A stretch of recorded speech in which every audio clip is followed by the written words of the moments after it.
This is Gymrail Momentum X1, the most sophisticated rocker plate on the market. It promises to improve your riding comfort, pedaling technique and even your power output. Hi, Petr from CyclistShub.com here.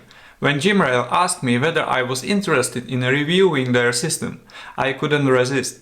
However, I assured them I would say the good, the bad and the ugly. And honestly, there is a lot to talk about. But let's start from the beginning. Momentum X1 used to come in two boxes, but Gymrail managed to merge them into one. You can watch my unboxing video on my Instagram. The assembly is a bit trickier than other rocker plates because you need to assemble the front part. This means screwing in the legs and also the fork holder. While screwing in the legs, I noticed one flaw. One side of the leg didn't have a threaded hole, so I couldn't secure it with a bolt. Luckily, the legs are double-sided, so I had to unscrew the entire side and turn the leg around to solve this problem. This shouldn't happen with such an expensive product, especially when it passes quality control. Due to the uniqueness of MX1, I couldn't wait to try it out. The very first pedal strokes I made were in regular clothes because I was in a hurry. The whole bike moved unusually because Momentum X1 offers movement in 4 axes: side-to-side tilt, side-to-side sway, fore and aft and twisting motion. The bike is also 11 cm higher than I'm used to, but after a few rides I stopped noticing that and began to feel more comfortable. Now, let's address a few of Gymrail's claims. The first one is about improving riding comfort due to the additional movement. When riding outdoors, the saddle moves in a wave-like motion, so it doesn't act like a sandpaper. If trainer is fixed, people often experience saddle discomfort, and I am no exception. From my experience, riding comfort is better and closer to outdoor riding when using MX1. However, don't expect your bike to feel like a throne. MX1 won't fix your poorly fitting saddle or bad bike fit. Gymrail also claims that MX1 will improve your watts and pedaling technique. However, they don't provide any data or study to support this claim. Personally, I haven't felt any increase or decrease in my watts, but I couldn't think of any reliable testing protocol. So if you have any ideas, please let me know in the comments below. Lastly, reducing stress on your frame is another reason to get a rocker plate.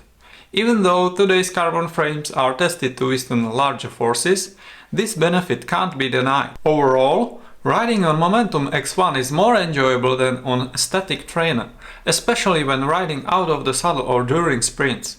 It's great when the bike can move freely underneath you. You also need to engage your arms and stabilizers more to maintain synchronization and balance. I've done both recovery and races on Gymrail, and it took me a while to get used to it.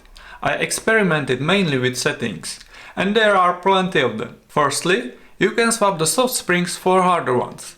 I did this because the rear platform moved too much during sprints, making it almost impossible to continue sprinting. This negative effect surprised me, and that's when I realized how important it is to play with the settings. Another way to adjust the platform's behavior is by adjusting the position of the rubber dampeners. The closer they are to each other, the more tilt the platform offers and vice versa. At first, I rode with less tilt, but for better sprinting, I adjusted it to a higher tilt by moving the dampeners closer together. Here is a pro tip. Depending on the trainer you use, don't forget to compensate for its flywheel's weight. For example, Wahoo Kicker has the flywheel on the left side, so I recommend moving the dampeners on the left side a few millimeters further out. This way, the tilt to the left will be stiffer and will balance out the flywheel's weight. Besides springs and rubber dampeners, there are also spring dampeners. Although Gymrail recommends removing them to reduce spring tension, I put them back to increase the platform's spring tension. As for the front part, it's luckily a little bit simpler. There is no need to adjust rubber dampeners. You just need to replace the springs and eventually remove or keep the spring dampeners. After a lot of experimenting, I concluded that the best setup for me is to have soft springs in the front without dampeners, medium springs in the back with dampeners, and place the platform dampeners closer together. This setup allows me to sprint comfortably, similar to the outdoors. Trust me, I've tried it on leg snapper during the Zwift Racing League. Honestly, I didn't expect to need to experiment so much with the MX1 settings.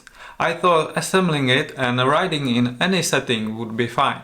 I mean, it's okay as long as you don't start sprinting. Remember, it depends a lot on your weight and riding preferences. For more detailed instructions, read my written review. The link is in the description. It's a shame that the front end doesn't work as steering. It would have been the icing on the cake. Gymrail is working on this feature, but they haven't told me when it will be available. Anyway, one important question remains. Is Gymrail Momentum X1 worth around $1,100 US? Honestly, this isn't a product for everyone. It also depends on what you compare it to. For example, compared to the Saris MP1 Infinity, which costs about $949 US, Momentum X1 offers much better value for money.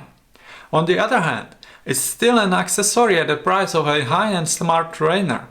So it also depends on how passionate you are about indoor cycling and how much time you spend on the trainer. If you want to take your indoor cycling experience to the next level, then I can recommend it. It's well built and made of quality materials, so it will last you a lifetime. However, if you are tight on budget and don't cycle indoors often, invest your money elsewhere. As a thank you for watching until the end, I have a little gift for you. Use this Gymrail code at gymrail.com during checkout to get free shipping across the EU and a set of springs for free. Anyway, I hope you find this review helpful. If you do so, please like and subscribe below to support my channel. Thanks for watching and see you in the next one. Ciao!